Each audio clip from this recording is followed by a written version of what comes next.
Añoranzas de electricistas, de Víctor Manuel Sánchez. La historia de los electricistas nos permite encontrar una trayectoria política de su presente.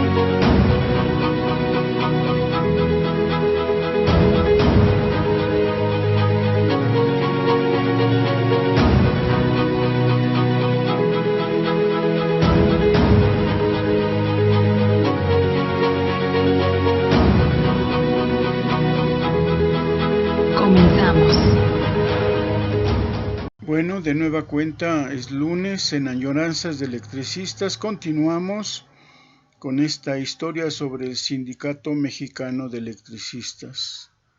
Estamos en esta ocasión leyendo un texto de Rosendo Salazar, un dirigente obrero que cuando escribe este artículo ya tiene años, ya es reconocido en México como un militante de las filas obreras, un sindicalista. Se sabe que fue parte de los fundadores de la Casa del Obrero Mundial y que desde entonces se ha mantenido en las filas sindicalistas. Por supuesto, hemos dicho que él se califica como uno de los mejores dirigentes obreros, como uno de los forjadores del movimiento del sindicalismo mexicano, y hemos comentado también que no reconoce de forma un poco autocrítica el papel desempeñado por la Casa del Obrero Mundial. No quiere reconocer que la Casa del Obrero Mundial en su momento, siendo anarquista, practicando el anarcosindicalismo, desechó sus principios y se fue a las filas de Venustiano Carranza, de una de las fuerzas revolucionarias de aquellos años, y entonces en 1915 traiciona sus principios, se hace carrancista y firma un pacto que se ha hecho en la historia oficial, el gran pacto de la clase obrera, con Carranza. O digamos que se dice con la Revolución Mexicana. Y en ese sentido, bueno, traicionó sus principios anarquistas que, insisto, Rosendo Salazar no quiere reconocerlo. A él les pareció natural que, pues ya que había dos fuerzas propiamente dichas, pues había que definirse por una y deciden afiliarse con la fracción de Carranza, los que finalmente, es cierto, triunfaron. Quizá eso lo vislumbraron, pero bueno, en ese sentido combatieron, porque formaron batallones rojos y combatieron a las fuerzas de Villa y de Zapata, propiamente los enemigos de Carranza. Bien, pero estamos comentando el texto de Rosendo Salazar sobre el charrismo sindical que se dio en el Sindicato Mexicano de Electricistas, y estamos comentando el cómo está viendo tanto el movimiento obrero nacional como en especial lo que pasaba en el ESME. Nos quedamos leyendo esto. Como siempre, cada lunes, Añoranzas de Electricistas para ustedes, siempre a través de Radio ESME, del equipo de compañeros y compañeras que trabajan en Radio ESME, a los que siempre agradecemos que nos permitan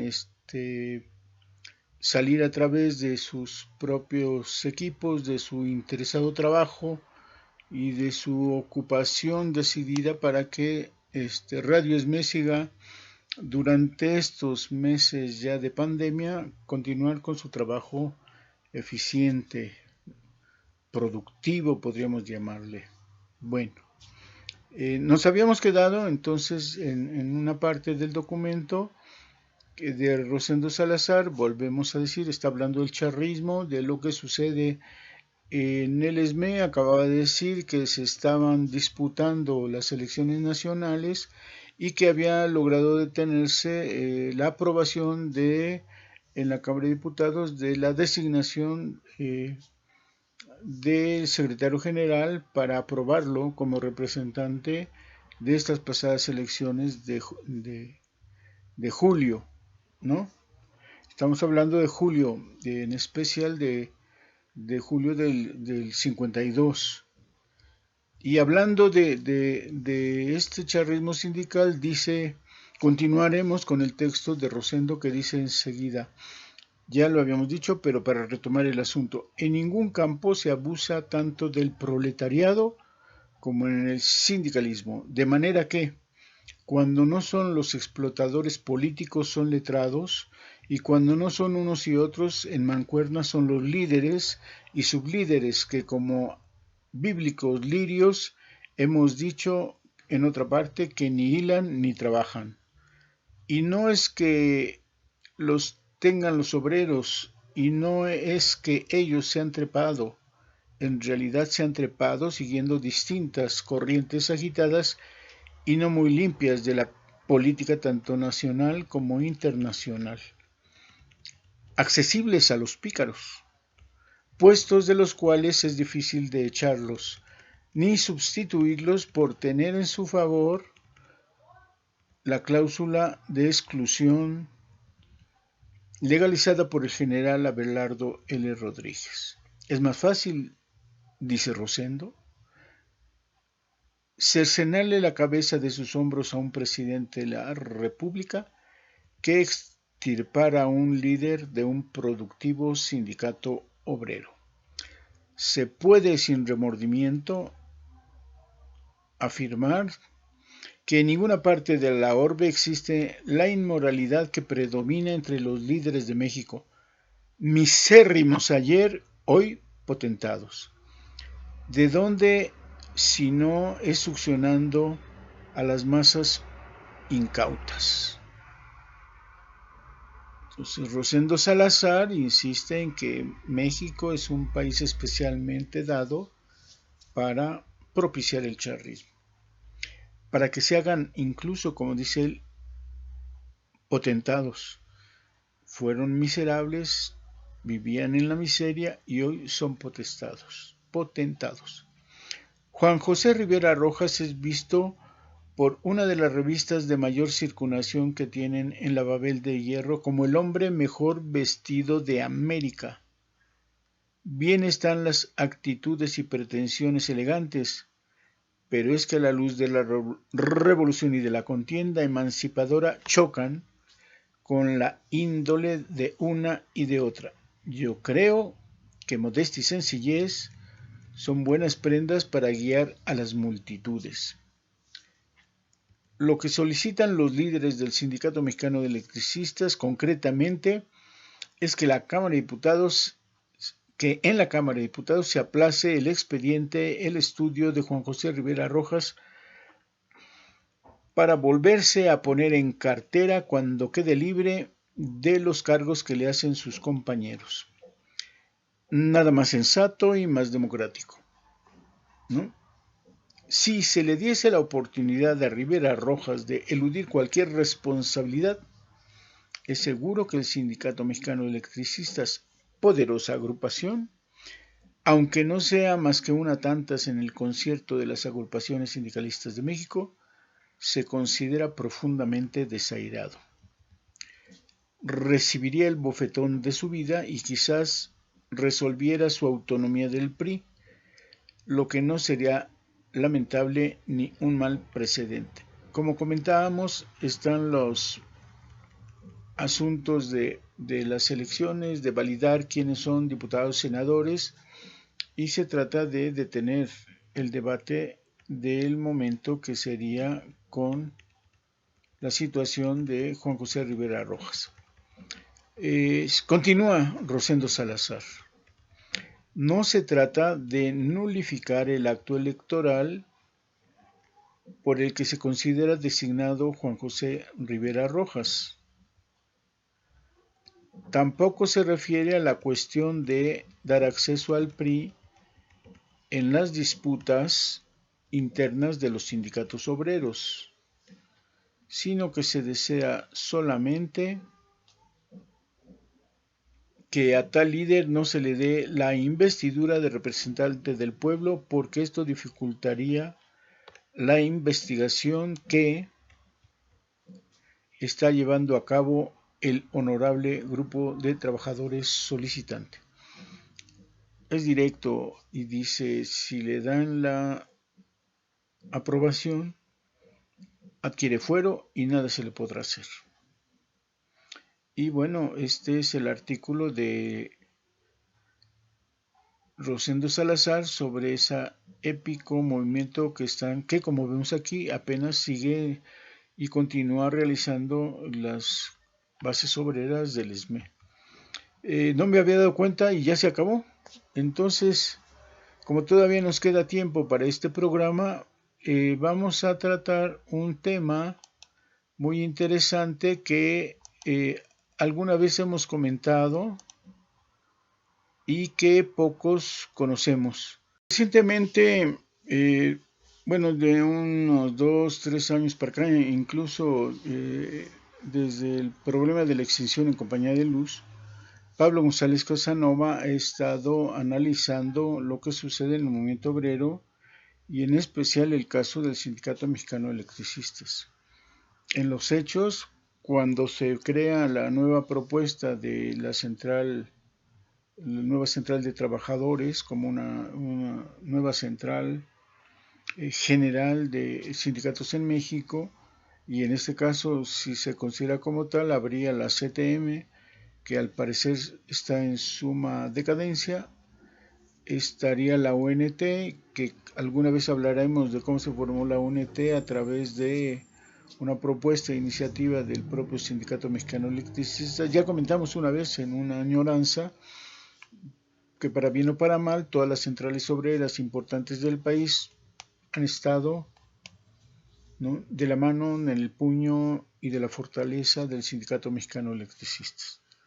Bien, entonces comentamos que en la formación dio una gran conferencia Pablo González Casanova, el ex rector de la universidad, el ex director de la facultad donde yo estudié, y comentó, y a partir de ahí todo el mundo ha comentado, que el primer salario que obtuvo fue del Sindicato Mexicano de Electricistas, porque la revista Lux le pagaba por hacer el crucigrama.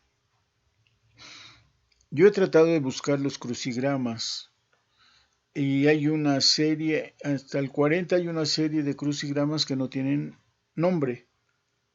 Entonces es probable que esos sean, los voy a revisar, a contar y a proponerlos aquí como que son los que hizo Pablo González Casanova. Era muy joven. Su biografía dice que nació en 1922. Y lo que les voy a leer ahora, que es de él, no, por supuesto, no es un crucigrama, no crean que podríamos hacer eso. Es un artículo que le publica la revista Lux en el año de marzo de 1935. Suponemos que como los crucigramas, también este artículo le ha de haber sido pagado a Pablo González Casanova. Es de 1935 y se supone que don Pablo nació en 1922. Bueno, hoy ya muchos le decimos don Pablo. Profesor Pablo González Casanova. Y saquen la cuenta. Es increíble que haya escrito lo que haya escrito en este tiempo. El artículo en cuestión, les digo, sale en marzo de 1935 en la revista Lux y se llama ¿Hombres o clases? ¿Ciencia o economía? Es una duda que él va a tratar de responder. El artículo es bastante grande, está muy interesante. Voy a procurar no hacer ningún comentario porque es un artículo teórico. Es para que se escuche y en todo caso comentarse entre varios compañeros para llegar a definir la parte concreta, histórica del artículo. Está discutiendo, como dice ahí, hombre, que es un tema muy interesante, ¿no? Hombres o clases, ciencia o economía. Un debate actual, muy actual, ¿no? deberíamos de tener esta curiosidad para saber si ya resolvimos esa duda. Y entonces vamos a ver cuál es la respuesta de Pablo González Casanova en 1935. Yo supongo, y él lo ha dicho, que él llegó ahí por su tío. El tío, el único Casanova que conocemos de ahí es el ingeniero Luis, que fue secretario general, que fue secretario de Educación, ocupó varios cargos, Casanova, y por tanto seguramente por eso él llegó a la revista Lux, pues tenía un tío cercano que trabajaba en compañía de Luz y que además había sido dirigente, casi es fundador del Sindicato Mexicano de Electricistas, ¿no? Y entonces en estos años es parte del comité del núcleo de ingenieros que está ahí y que entonces fortalece mucho el sindicato. Pero bueno, la próxima ahondamos un poquito más acerca del tío y de cómo llega y qué obras escribe Pablo González Casanova por esa época, ¿no? Y a qué se estaba dedicando. Bueno, va así y intentaré, creo que lo mejor es leer tal cual el artículo y que todos vayamos pensando en sus propuestas. Bueno, acuérdense, hombres o clases, ciencia o economía. Dice así Pablo González Casanova: en cuanto se aborda el estudio del problema social, se siente uno atraído de manera tan particular por su aspecto económico, el más saliente e importantísimo, sin duda, que no siquiera sospechamos nuestra atención otros aspectos que, con ser convergentes y penetrarse mutuamente, son partes independientes, aunque integrales, de una sola unidad. Bueno, no se puede. Tiene uno que comentar. Hay una interrelación de todos los elementos. Dice, lo más importante es lo económico. Sobresale a todos los demás. Pero hay aspectos convergentes que si son independientes, en realidad son integrales. Es una unidad, una totalidad concreta. Podría agregar yo, dialéctica. Él eso más o menos nos está explicando de esa manera. Compleja como es esta, acuérdense la cuestión social, compleja como es esta, para ser comprendida con acierto, se han de examinar dichos aspectos separada y conjuntamente, a igual que para explicarse la razón de ser de la luz, más o menos viva, que irradia un brillante, ha de atenderse a la disposición, corte y número de sus diversas facetas, porque está hablando del diamante y de la luz del diamante, y no simplemente a la principal, que es la superior, al volumen, diafanidad y pureza de la piedra. Y tales aspectos, además a los que hay que fijarse, son los psíquicos, técnicos, étnicos, antropogeográficos, históricos, religiosos, políticos y gremiales o profesionales. Para no citar sino los más importantes, deben, como el económico, ser objeto de estudio detenidísimo, cada uno en particular y todos en conjunto, si la solución del problema social ha de ser algo más que la de un teorema científico, de una cuestión esencialmente humana que no otra cosa es en realidad. Como ven, ya nos planteó el asunto bastante complejo, ¿no? Para una cuestión social, si se refiere a la cuestión social y que tiene que tratarse en todos sus aspectos que ya menciono. Con excepción quizá de Karl Marx, quien más, quien menos, todos los apóstoles de la reforma social durante el siglo XIX, levantaron la fábrica admirable de la sociedad futura, inspirado sus elucubraciones en el aura tradición de Esparta, de la leyenda clásica o en la descripción ingenua de viajeros y misioneros de la vida sencilla de las tribus salvajes habitantes de regiones remotas. Pero Karl Marx juzgase pertinente abstenerse de ir a la aventura en el campo de la especulación imaginativa, para no merecer como sus precursores el reproche de místico y visionario, y que ansioso de tenerse siempre dentro de los límites de la ciencia económica experimental, no probase a forjar de todas sus piezas la fantasía magnífica de la sociedad futura. No quiere decir, como observó con justicia Jaures, que no se deba la respuesta a una pregunta que se hallaba en todos los labios: ¿cómo estará organizada la sociedad del mañana? Para contestar en esencia a tal pregunta, nos es menester, seguir a los románticos del socialismo en sus raptos de entusiasmo rumbo a un mundo imaginario. No ostensiblemente renunciar a hacerlo con el agnosticismo marxista que da al toque de batalla llamado lucha de clases. Hizo sonar simultáneamente el himno de la victoria de la dictadura del proletariado, cosa que en forma discreta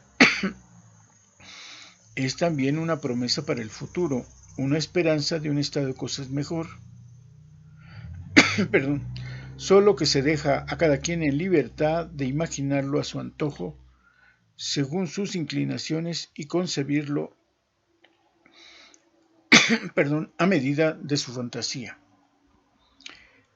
Para contestarla, repito, no es preciso soñar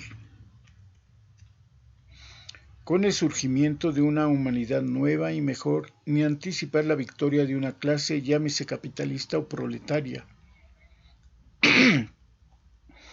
conforme a nuestro anhelo personal, en la que sonaría la hora de las reivindicaciones.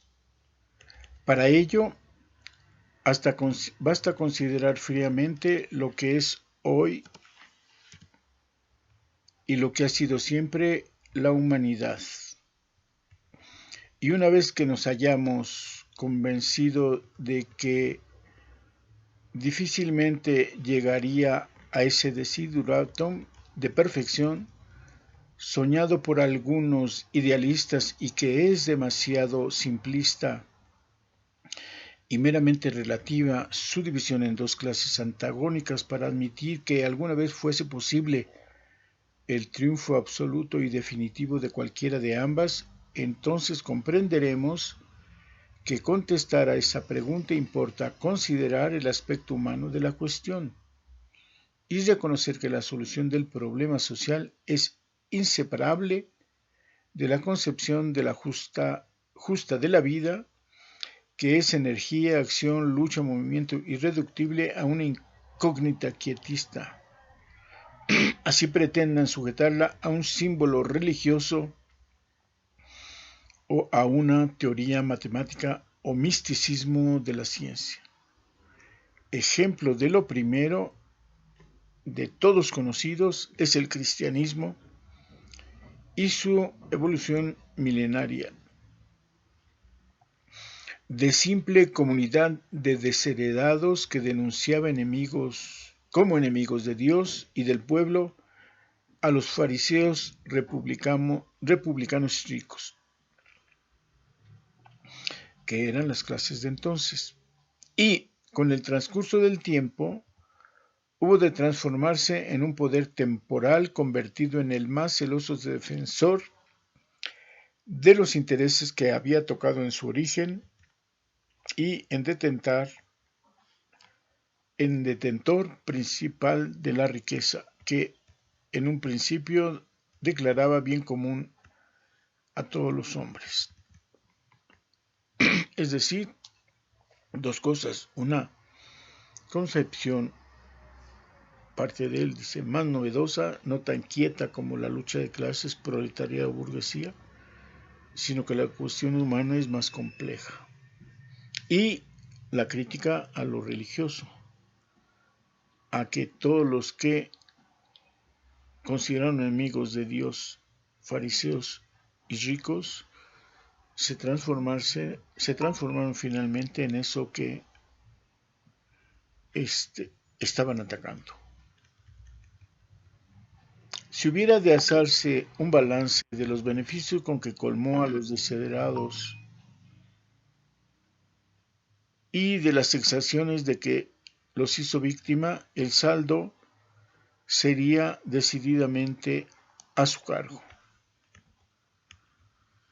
De allí su abstención prudente en la primera mitad del siglo XIX, cuando en los albores del maquinismo se teñían de rojo con la sangre del proletariado, y a la que solo renunció más tarde con la encíclica de Rerum Novarum, al advertir que su prestigio y poder temporales desaparecieron con la fe del pueblo que los había sostenido hasta entonces, y empezó a interesarse en el conflicto social en busca del acomodo más apropiado en el campo de la lucha para no ser la primera en sucumbir al producirse el choque decisivo que parecía inminente entre el capital y el trabajo,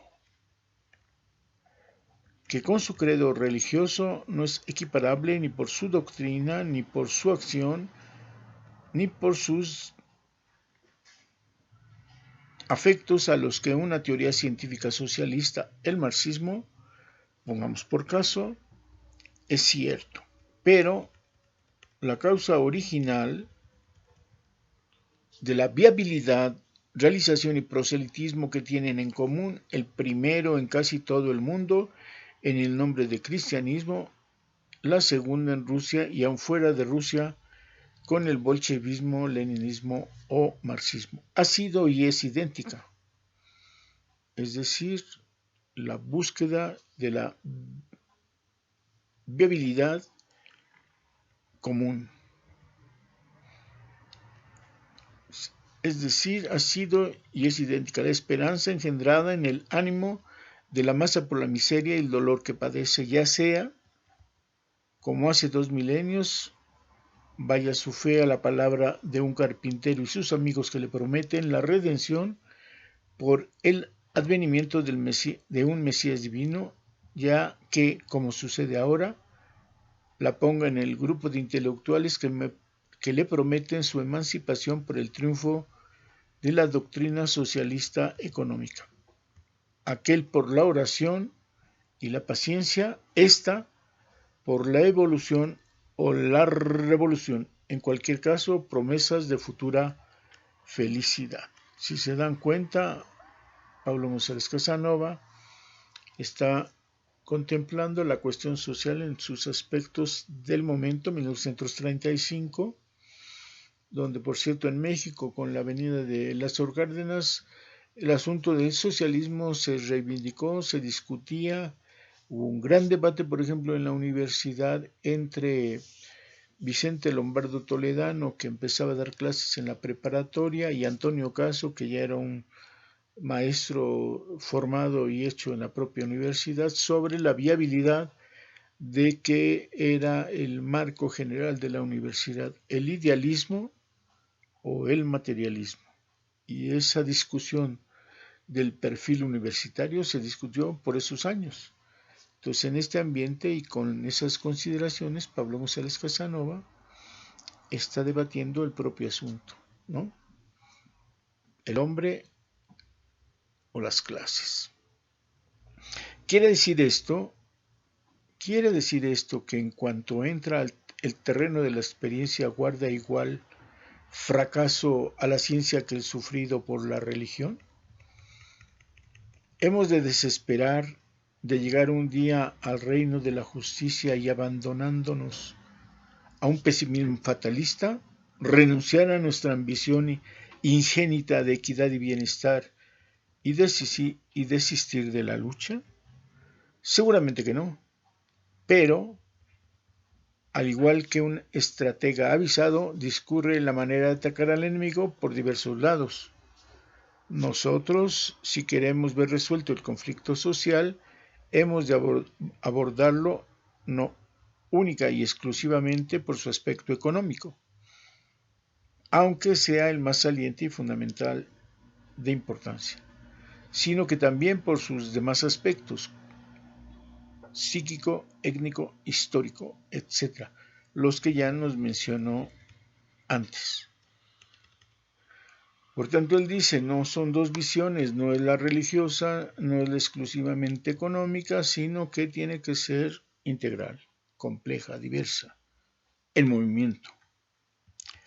La ciencia como tal, y no exclusivamente una de sus ramas como la economía, empeñada franca y honradamente en resolver el problema social, habrá de conseguirlo sin que sea menester exigir a los hombres o a la vida que sean otra cosa de lo que son por naturaleza, sino aceptándolos tales y como son, lo mismo que sucede con cualquier fuerza viva, cuyo poder de destrucción transforma el ingenio humano en factor a su servicio. Como se habrán dado cuenta, nos pasó lo de siempre, se nos ha acabado el tiempo y nos veremos discutiendo, presentándoles el documento de Pablo González Casanova de 1935. Nos vemos pues en la próxima añoranza de electricistas. Hasta entonces.